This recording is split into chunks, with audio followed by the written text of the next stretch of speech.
एक समय की बात है। एक राज्य में एक प्रतापी राजा राज करता था। एक दिन उसके दरबार में एक विदेशी आगंतुक आया और उसने राजा को एक सुंदर पत्थर उपहार स्वरूप प्रदान किया। राजा वह पत्थर देखकर प्रसन्न हुआ। उसने उस पत्थर से भगवान शिव की प्रतिमा का निर्माण कर उसे राज्य के मंदिर में स्थापित करने का निर्णय लिया और प्रतिमा निर्माण का कार्य राज्य के महामंत्री को सौंप दिया। महामंत्री गांव के सर्वश्रेष्ठ मूर्तिकार के पास गया और उसे पत्थर देते हुए बोला, महाराज, मंदिर में भगवान शिव की प्रतिमा स्थापित करना चाहते हैं। 7 दिवस के भीतर इस पत्थर से भगवान शिव की प्रतिमा तैयार कर राजमहल में पहुंचा देना। इसके लिए तुम्हें 100 स्वर्ण मुद्राएं दी जाएंगी।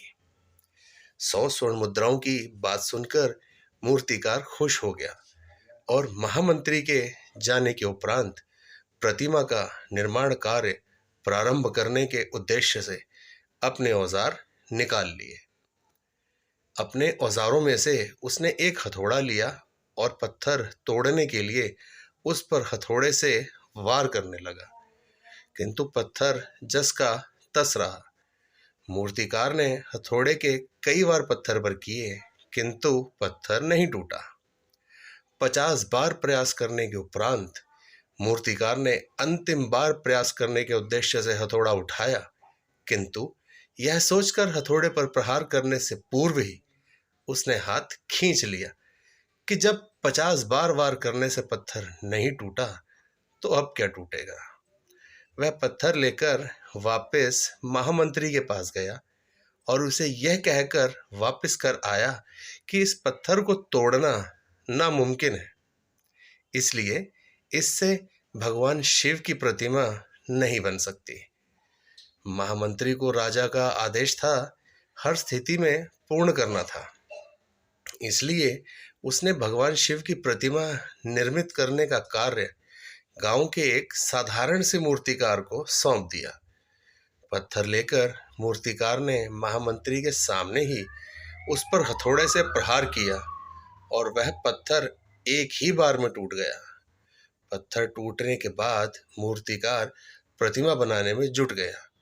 इधर महामंत्री सोचने लगा कि काश पहले मूर्तिकार ने एक अंतिम प्रयास और किया होता तो सफल हो गया होता और 100 स्वर्ण मुद्राओं का हकदार बनता। नैतिक शिक्षा।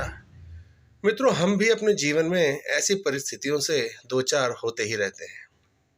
कई बार किसी कार्य को करने से पूर्व या किसी समस्या के सामने आने पर उसका निराकरण करने के पूर्व ही हमारा आत्मविश्वास डगमगा जाता है और हम प्रयास किए बिना ही हार मान लेते हैं। कई बार हम एक दो प्रयास में असफलता मिलने पर आगे प्रयास करना ही छोड़ देते हैं, जबकि हो सकता है कि कुछ प्रयास और करने पर कार्य पूर्ण हो जाता या समस्या का समाधान हो जाता। यदि जीवन में सफलता प्राप्त करनी है तो बार बार असफल होने पर भी तब तक प्रयास करना नहीं छोड़ना चाहिए जब तक सफलता नहीं मिल जाती। क्या पता जिस प्रयास को करने के पूर्व हम हाथ खींच लें वही हमारा अंतिम प्रयास हो और हमें कामयाबी प्राप्त हो जाए।